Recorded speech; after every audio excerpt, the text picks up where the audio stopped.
বাংলাদেশ জাতীয়তাবাদী দল বিএনপির মহাসচিব মির্জা ফখরুল ইসলাম আলমগীরকে নিয়ে অনেক রকমের সমালোচনা আছে।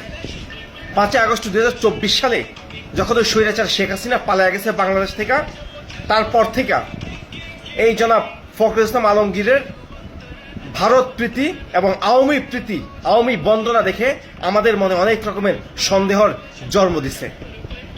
কিন্তু সমস্ত সমালোচনাকে পিছনে ফেলে গতকালকে জনাব মির্জা ফখরুল ইসলাম আলমগীর তার দলের নেতাকর্মীদের উদ্দেশ্য করে উনি যে কথাটা বলছে, সত্যি আমাদের হৃদয় ছুঁয়ে গেছে।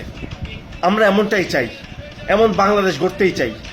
উনি ওনার নেতাকর্মীদেরকে উদ্দেশ্য করে উনি বলছে, আপনারা যারা এখন চাঁদাবাজি করতেছেন বিএনপির নাম ভাঙায়া, আপনারা যারা সিন্ডিকেট করতেছেন, সন্ত্রাস করতেছেন, এখন যারা দখলবাজির সাথে জড়িত, আপনাদের মাঝে আর আওয়ামী লীগের সাথে কোনো তফাৎ আমরা দেখতে পাই না।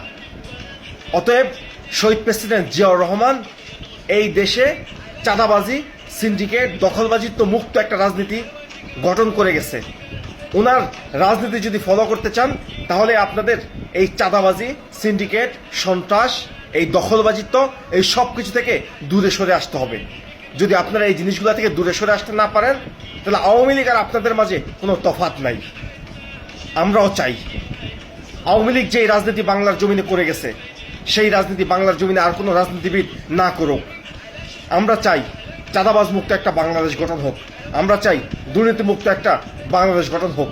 আমরা চাই সন্ত্রাস, দখলবাজ মুক্ত একটা বাংলাদেশ গঠিত হোক। সেটা জনাব তারেক রহমানের হাত দিয়ে হইতে পারে, জামাত ইসলামের হাত দিয়ে হইতে পারে, এনসিপির হাত দিয়ে হইতে পারে, যা অন্য যত রকমের রাজনীতিক নেতৃবৃন্দ আছে সকলের হাত দিয়ে এই দেশটা গঠিত হইতে পারে। আমাদের কোনো আফসোস নাই। আমরা শুধু সন্ত্রাস, চাঁদাবাজ, আমরা শুধু দখলবাজ মুক্ত একটা বাংলাদেশ চাই।